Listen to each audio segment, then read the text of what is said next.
जय हिंद, नमस्कार। देश और जनता के हित में फिर एक बार आपके सामने बिंदास और बेबाक बोलने वाला मैं हूं रविंद्र जैन। आखिर भारत में क्या चलता है और देश के नेता जनता के लिए क्या सोचते हैं, जो डंका बजाते हैं कि हम देश हित में काम करेंगे, जनता के हित में काम करेंगे।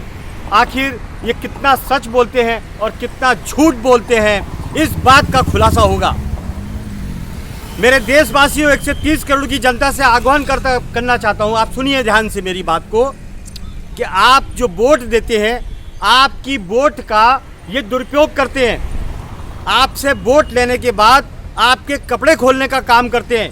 ये एकदम कड़वा सच है।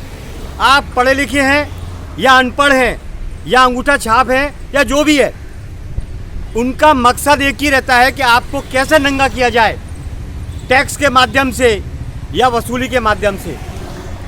अब आप देखिए वसूली कैसे होती है। सत्ता का नेता वसूली करता है और डिपार्टमेंट वसूली करता है। यानी कोई भी डिपार्टमेंट ऐसा नहीं है जहां पर नोट के बिना काम होता है। माल चाहिए सबको, माल। तो ये भारत में कैसा संविधान, कैसा कानून। हमारी कोर्ट चिल्ला चिल्ला के थक गई कि भ्रष्टाचार बंद करो, भ्रष्टाचार बंद करो, पर या तो भ्रष्टाचार बढ़ता जाता है। भ्रष्टाचार एक बीमारी हो गई है, ये एक शौक हो गया है, शौक। कर्तव्य के पालन को खुलेआम बेचा जाता है, नीचे से ऊपर तक ये मिली भगत। इस मिली भगत का कैसे तोड़ करें, कैसे इसका समाधान करें। जो समाधान करने वाले हैं वो भी मिले हुए हैं। कहते हैं ना कि चोर चोर मौसेरा भाई, तू भी खा मैं भी खाता हूं, तू भी पी मैं भी पीता हूं। ये भ्रष्टाचार के नशे में लिप्त हो गए हैं। शासन प्रशासन ये क्या जनता की सेवा करेंगे। आप तो इनको 1 लाख रुपए दे दो और किसी का मर्डर कर दो। ये स्थिति है शासन प्रशासन की। आम आदमी की जिंदगी इतनी सस्ती है कि 200 रुपए में कोई भी मरवा देगा। बस आप कानून शासन प्रशासन को माल देते रहो। इतने अवैध कब्जे, वसूली के काम, ड्रग्स के धंधे, जो भी अवैध काम है, वो शासन प्रशासन के 99% जो मिले हुए लोग हैं, सबसे बड़े देश के गद्दार हैं। लेकिन मजे की बात देखिए आप, कोर्ट में लिखा है सत्यमेव जयते, पुलिस स्टेशन में लिखा है सत्यमेव जयते, और इस सत्यमेव जयते का किस तरह धज्जियां उड़ाई जाती है भारत के अंदर, वो आप सभी देख सकते हैं, सभी को मालूम है। कानून को पैसे दे दो और किसको भी खोद के गाड़ दो, आपकी इंक्वायरी नहीं होगी। ये कड़वा सच है। यहाँ बोलने वाले को मरवा दिया जाता है। और माननीय कोर्ट ने कहा है कि 66A के तहत लोकतंत्र, प्रजातंत्र, फलाना तंत्र, ढिमाका तंत्र, इसमें आम आदमी को बोलने की आज़ादी है। पर बोलने की आज़ादी, सिर्फ बोलने की आज़ादी, किसी की पोल खोलने की आज़ादी नहीं है। अगर आपने किसी भी सरकारी डिपार्टमेंट या नेता की पोल खोली, वो आपको मरवा देगा, क्योंकि ये लोग हिंदुस्तानी खून है ही नहीं। 100% ये हिंदुस्तान के लोग नहीं हैं। हिंदुस्तानी सुनता था और सामने मुकाबला करता था। इनके खिलाफ अगर बोला तो ये मरवा देंगे। हिंदुस्तानी तो वो होता था कि जो उनकी कमियां निकाले वो उसको गले के पास बैठाते थे, गले लगाते थे कि हाँ हमारी गलती है। वो गलती मानने वाले लोग थे। ये तो कायर डरपोक है, उगाईबाज है, वसूलीबाज है, धंधेबाज है, नशे के पार्टनर हैं। भारत बर्बादी की ओर, ये कड़वा सच है। देखिए, मैं इसलिए चिल्ला चिल्ला के बोलता हूँ कि मुझे तो मरना है और मुझे कभी भी मार देंगे, आज नहीं तो कल, क्योंकि कायरों का खून है हिंदुस्तान के अंदर, ज़्यादातर शासन प्रशासन में बैठे हुए लोगों के रगों के अंदर। इसलिए मैं बिंदास बोलूँगा, मुझे मार दो, कभी भी मार सकते हैं, कभी भी मारा जा सकता हूँ मैं। इसलिए बोल बोल के आपको सचेत कर रहा हूँ कि मेरे मरने से आप लोग कम से कम सुधर जाओ, नहीं तो आपका घर का बजट, आपका घर, आपका सब कुछ नीलाम कर देंगे ये शासन प्रशासन के लोग। ये कितने वाहियात बेशरम है। सरकार की खाते हैं, तनख्वाह खाते हैं, खूब माल खाते हैं, लेकिन आम आदमी को भी नहीं छोड़ते। आलू वाले से आलू नहीं छोड़ते, दुकान वाले से कुछ नहीं छोड़ते। आप समझ लो मेरी बात।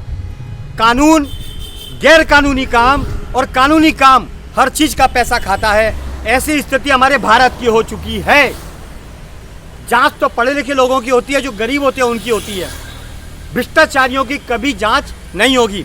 आम आदमी अगर बैंक से लोन लेने जाता है तो उससे पूछा जाता है तुम्हारे डॉक्यूमेंट्स लाओ, लेकिन अगर कोई चोर, उठाए गिरे डकैत या कोई नेता या सरकारी डिपार्टमेंट अगर लोन लेने जाता है तो बैंक वाला, कुछ नहीं साहब बैठो आप घर पे, हम आपके पास आएंगे, आपको लोन दे देंगे, कितना चाहिए। फिर वो लोन डूबने वाला ही है लेकिन दे देंगे। तो मजे की बात देखिए, हम वोट देते हैं, हम टैक्स चुकाते हैं, उसके बावजूद हमारी खाल उधेड़ी जाती है। ये है शासन प्रशासन। और देश का नेता कहता है हम देश के सेवक हैं, शासन प्रशासन कहता है कि आप हमारे पास आओ, अपनी तकलीफ लेके आओ, हम आपका तकलीफ सॉल्व करेंगे। लेकिन आप जब कोई कंप्लेंट लिखाने जाएंगे और ऊपर से किसी के 10,000 रुपये आ गए तो वो आपको उल्टा बैठा लेगा। ये है हमारा सिस्टम भारत का, अंधा कानून, इसे कहते हैं अंधा कानून। आपकी नहीं सुनी जाएगी, आप सही हैं तो भी आपको बैठा लिया जाएगा, बैठ साले, क्योंकि उन्हें माल से मतलब है। ये माल के भूखे दरिंदे शासन प्रशासन में जो भी बैठे हैं, इनके ऊपर कौन सा केस लागू होता है, देशद्रोही का या वसूली का, हमें समझ में नहीं आता है। कोर्ट को मालूम है, ऊपर से नीचे तक सब बुद्धिमानों को मालूम है कि ऐसा कांड हमारे भारत में चलता है। उसके बावजूद कार्रवाई सिर्फ आम आदमी के ऊपर, तो शरीफ आदमी के ऊपर कार्रवाई होती है। आप गाड़ी जरा सी गलत खड़ी करिए, आपको तुरंत आएगा, होशियारी करेगा और आपको पेनल्टी लग जाएगी। देखिए मजे की बात, अगर आपको रोड पे गाड़ी खड़ी करनी है तो आप पैसे दे दो, पैसा फिक्स कर लो, आपकी गाड़ी का चालान नहीं कटेगा।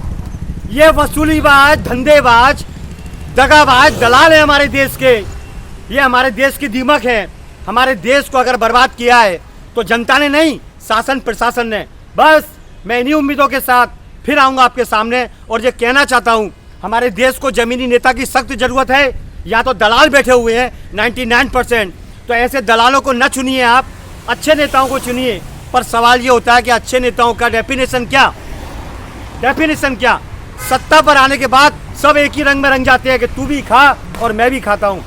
अब तो एक ही बात है, हमारे देश को भगवान बचा सकता है, भगवान बचाएगा, बाकी देश को कोई नहीं बचा सकता। देश की स्थिति बेहद खराब, आम आदमी का जीना दुर्लभ हो चुका है। माँ अपने बच्चे को दूध नहीं पिला सकती, अगर पिलाती है तो वो दूध में मिलावट है, केमिकल है। लेकिन सत्ता प्रशासन के लोग एसी में बैठ के अय्याशी करते हैं क्योंकि उनको हराम का खाने की आदत है। मैं कड़वा सच बोलता हूँ, मुझे डर नहीं, इन दलालों से मुझे बिल्कुल डर नहीं। मैं हूँ मुंबई से देश और जनता के हित में बात करने वाला रविंद्र जैन। जय हिंद।